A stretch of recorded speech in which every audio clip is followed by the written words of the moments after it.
Hello, welcome back to the channel. This is the Mazda CX-60. It's finally here, one of the most premium SUVs Mazda have ever made.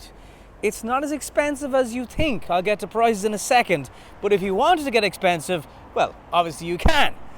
There's also a diesel version coming in the form of a 3.3 diesel. It can tow 2.5 tons, including on a 12% gradient, and that is one of the highest loads any PHEV on the market can carry. I'm delighted to say that Soul Red is still a colour because it's just fantastic looking. This is a very quick look review. I'll have the car in full in a few weeks on the channel. Hit subscribe if you want to know more about it, but let me take you on a little tour of the car right now behind the camera. A lot of you have been giving me feedback that you like this style of video from a point of view mode, so if that's okay with you, let me know what you think. Here is the front of the vehicle. Now, Mazda are making no apologies. They have priced this car and kind of matched this car off Audi's Q5. That is who they are coming for in this market. There are quite a few trim models. I'll get to them in a second. This is one of the sportier ones, so if you like black alloy wheels and black mirror housing and a big badass black grille, then this is going to be the trim spec that you want. Now, the car starts from early 50s and you can go a smidgen over 60,000 euro if you want the top of the range. Now, that said, even the standard car comes very well spec'd when it comes to safety, when it comes to collision avoidance, and just interiors. You've got to go up one grade to get leather seats. Please just do me a favor and get Soul Red, although they have a new 3-layer paint system which really works. Now, are we getting an X5 off the side of that, or what are we thinking? Let me know in the comments. I look, it's not like Mazda's other colours aren't nice. When you see Soul Red, it's just so hard to just move on from it. It's like the love you've never got over. Back of it, very much a Mazda. Okay, you're like, yeah, I'm seeing that. Apologies now, there's cars and everything in the background. But this is a rough and ready. I have the car for less than an hour today. Let's check out the boot. This is an all-wheel drive PHEV, by the way. So on the back, Skyactiv PHEV. It'll do a range of about 60 kilometers. It's a 17-ish kilowatt hour battery. The boot, now that is a good boot. And if you can tell from the camera, hopefully you can, but there's plenty of space in there. I'm not sure, is this a rifle or what the hell is in there? I kind of want to know now. What's in that? Oh, no, I thought I was going to say it's a parcel shelf, but it's not. Right, so this is where your cables go to charge your car. Bose sound system, so you've got a sub here. You can spec different packs depending on what you want, including a pack that gives you a plug. This is your parcel shelf cover. It's flappy, which means it can wrap around things that you might want to stick in your boot. Actually very, very spoiled for choice here, because you've got more charging and handles for dropping seats, which is always handy to do in a big hurry. So good size boot, very, very impressive. And electrically opening and closing also. I'll give you a bit more of a look at those alloys now. Looking absolutely pristine. They're 20s, by the way, 20s. Along the side there's no fancy plastic bits or any gimmicky bits.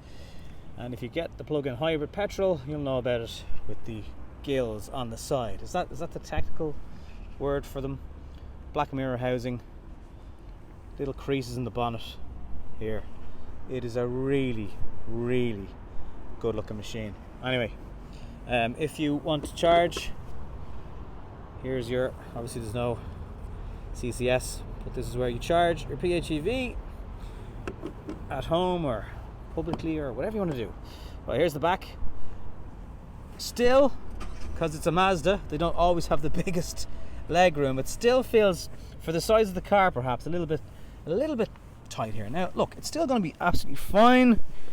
I'll give you an idea of the space. You can fit your feet nicely under, with the front seat not fully back.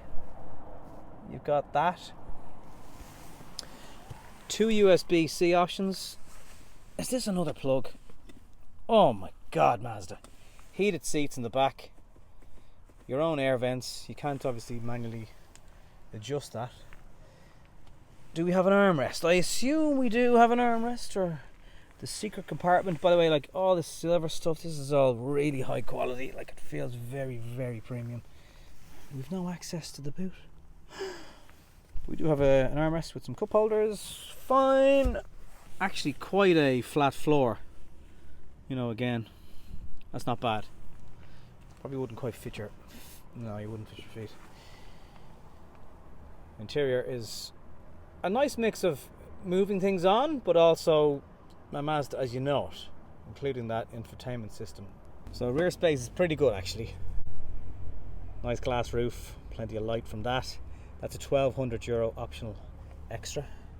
Again, some more sexy shots of the interior from the driver's angle. Does look good.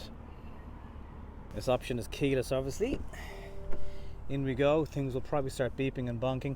I do love the white leather. You've probably seen that before if you're researching your Mazdas. The white looks really great, but the sportier trim goes for black headlining and more black, although it's a white bright headlining in here. Now you can program this car according to your height, and it will choose the optimum steering wheel setting distance, your seat distance, and everything for you. This is all very, very premium. There's lovely sponge in that. Oh, look at the movement in that. This is properly premium. Some models have little bits of stitching along here that just add to the whole thing. This is a kind of aluminium. Now it's plastic, but it looks like it. Although it's very smooth when you touch it. There's good levels of storage. The gear selector reminds me of the MX-30 without the little side button on it. All your different buttons, shortcuts are all still here. Air-cooled seats, heated steering wheel, no messing through. Now Mazda are very much a fan of not making that work as much as possible when you're driving, because they're like, look, it's not safe to be messing with screens when you're on the move. That's the official word from them. A bit more storage down here with more USB-Cs. I would have expected that to go a lot deeper than it is. That's very, very shallow. It's like not even up to your knuckles. There's wireless charging down here, but actually any sort of a modern iPhone is too big and it slides everywhere as soon as you move. Typical Mazda steering wheel, very much as you've come to know them. Same with the dials, they have moved it on. The needles are gone. Oh. Now there's My Drive, which selects different modes. You've got off-road, you have got EV, normal and sport. And sport is when this thing sounds like a little beast. It's very impressive. I just am impressed by the level of quality here. There's also a head-up display.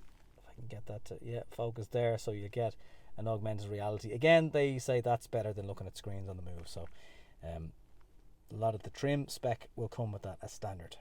For the first time, you can get Android Auto wirelessly on the car. It's only been Apple CarPlay till now, but that is no longer a thing. You can have your different sources. You can probably see it there on the screen. Actually, if I go back one, there you go, Apple CarPlay and Android Auto.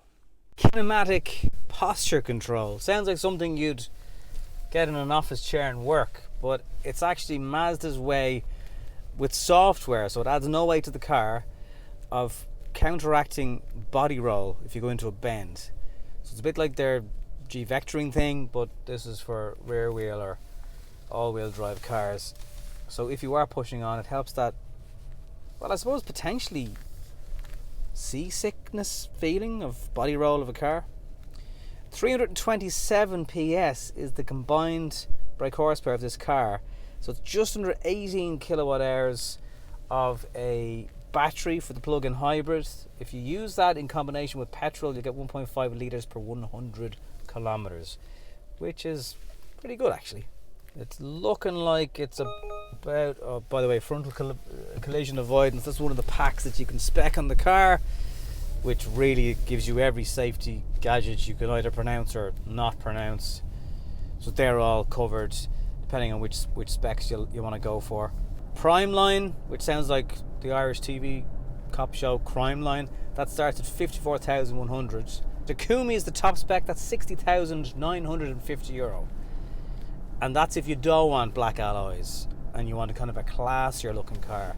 That's what that one looks like. I'll actually try and get some shots of that car just to show you the difference on some footage in the background. Now, if you flick into sport mode, this is the bit that really blows me away. It's like,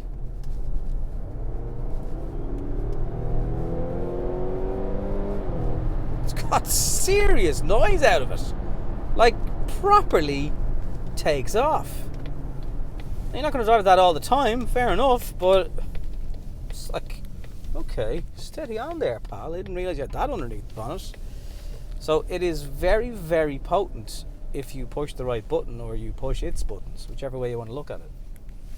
And then you can also drive in pure EV mode, which is just like driving an EV. Now, I've stamped my foot on the accelerator, and it's not the most urgent of EV modes, but it doesn't kick into petrol, as long as you have enough range, obviously. So with full then, you're probably talking maybe 500 kilometers combined out of a tank, out of a 3 litre petrol. There's a 3.3 litre diesel coming. There's 2 different outputs available in that. Mazda have said, look, it's not going to be our big seller, but we'd like to have different options for different markets, so fair enough. Do notice that lack of body roll, actually. It works quite well. But does it feel premium, Nobby? Will I get out of my Audi A5 or my BMW X5? You'd really have to have a look at it.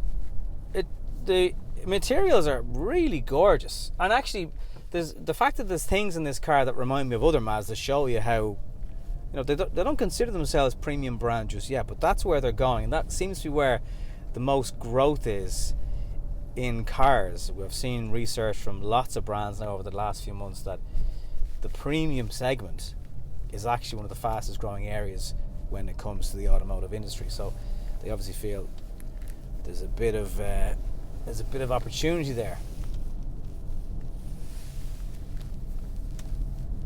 Actually, for such a big car, it will go around a bend. There's also a CX-80 coming in 2023, which will be a 7-seater and bigger than this car, and possibly even a little bit more premium again. It does sound almost engine-like though in pure EV mode. So let's just go back to, so there's a full off-road mode if you want to do stuff and go off-road a little bit. It doesn't really strike me as the type of car, but the fact that it can tow 2.5 tons as a PHEV, kind of like you could be a builder or a landscaper and have a lovely car for weekends and a workhorse with all the tools and the dirt and the trailer, because you want to get this interior dirty, that's for sure. Feels like, certainly to look around the interior space of, is it comparable with an Audi Q5? Then yes, it is.